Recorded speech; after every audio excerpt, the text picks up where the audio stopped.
For today's Wonderful Human Wednesday, we have the amazing, the wonderful Tanya Eby. Hi, Tanya. What are some hobbies and passions you have outside of recording audiobooks? I'm very much an introvert, so my hobbies are very internal or solitary. So I like mushroom hunting and foraging. You can see mushrooms there. Paint by number kits. That's oyster mushrooms that I grew and then I took a picture of, and then I turned it into a paint by numbers. And I do a lot of baking and cooking. I write. I walk. I take naps. You're a great writer. That's a highlight. That's a... Thank you.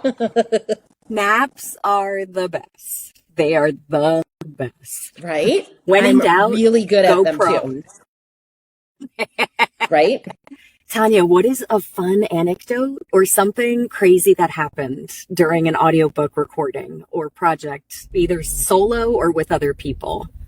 I can share when I used to work for a company in Michigan, and I would actually go into the studio. Everything I do now is at home in my booth. But there were 2 times after a really big sandwich where I fell asleep while narrating. So not just one time, but 2 times. And I found it I could feel it happening, and I just slowly got asleep. I told you I really like naps, and when I'm in a studio, what happened? Did the engineer wake you up, or did you wake yourself up? What happened? I don't remember because I was asleep. So there must have been an uncomfortable silence. You are the best. And then I kind of did that thing where you're like, ugh, you know, it wasn't because the book was boring, I promise you, but because I've learned not to have really big lunches when I'm narrating. Mm-hmm. Oh my God, I love it so much. All right, so Tanya, you are an incredible writer. You're all over this industry. You are a phenomenal storyteller. And I want to know something that you are super proud of that you've done in your career up to this point. Honestly, I'm proud of all of it. But I think I'm especially proud of building my career as a Michigander. Because there's really firm groups in LA and New York, and they have access to studios and networking and parties, and I don't have access to any of that. But I've built a community here, and I've built one through writing. And I'm really proud I've been in the business now for, I think, almost 25 years. Lots of books I've recorded, and I'm in it. I love it. I'm just really proud. And I'm still learning and growing, and I'm proud of that too.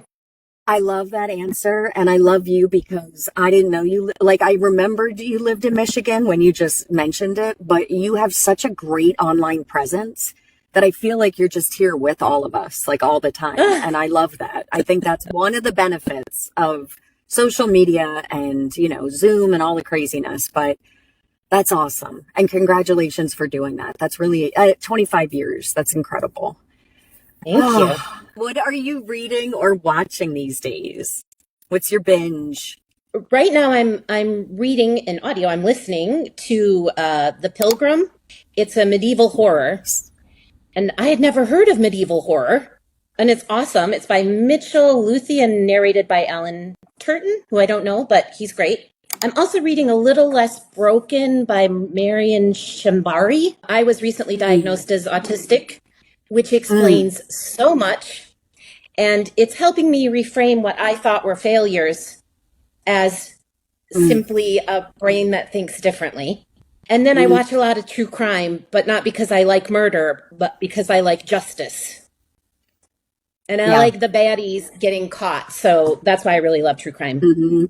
Thank you for mentioning about your late in life diagnosis with autism and understanding that your brain just works differently. I was diagnosed later in life with ADHD, and I was like, Jesus, yes, that explains so much.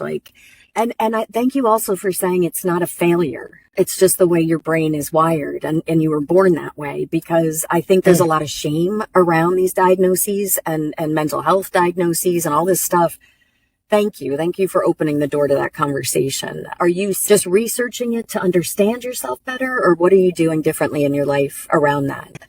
Well, I find it very liberating. I think it gives me the ability to give myself grace. I really struggle with small talk and socializing. I get incredibly overwhelmed. And now I understand it isn't something I can just push through.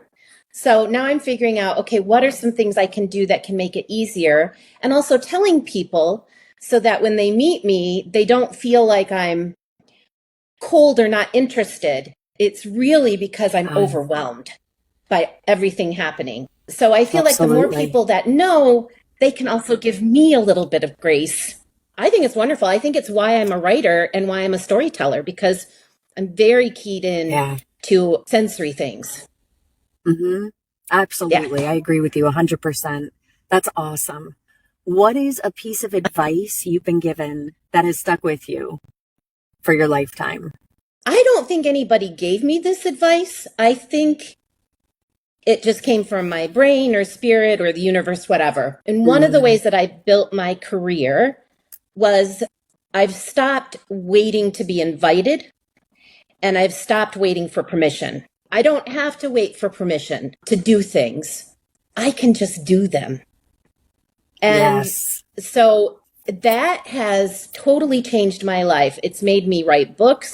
It's made me produce audiobooks. It's made me attempt things that people wouldn't think I'd be good at, because I don't need the permission. It's my own permission to play and explore. So if I could share anything with anyone, it would be that, to do what you're called to do. That's the only permission you need. Girl, that is solid AF. That is incredible. Thank you for that. But I was going to say, a piece of advice you've been given or given yourself, because I love that so much. And I also love your brain, Tanya Eby. Thank you. I mean it. I mean, I'm learning to love my, squirrel, right. my ADHD brain. But it's just, it's a part of who I am, and it's a part of who I've always been. So let's go. Let's create. I think there's a little magic in there too. You know? Yes, you notice I do. things other people don't. Is there a project that's coming up that you want us to promote for you, or you want to talk about? I'd really like people to start checking out my writing. I've really struggled to find an audience. Okay. So I have a collection of short stories called Primal, and I'm working on a new one, which is Funhouse Carnival, and they're scary stories. Ooh. And anything I've narrated. Recently, I narrated a Bigfoot encyclopedia, which is 15 hours of Bigfoot stories, which was amazing, for Blackstone. So yeah, any of those things. I have a Substack where I talk about audiobooks and try to help other people. And then I have another one, because I'm always writing, that's just about living the lush and creative life and the obstacles that we all encounter as creative people. Tanya, thank you for talking to us. And you are a wonderful human. Yes. Oh, thank you. I hope you have a beautiful day. You too.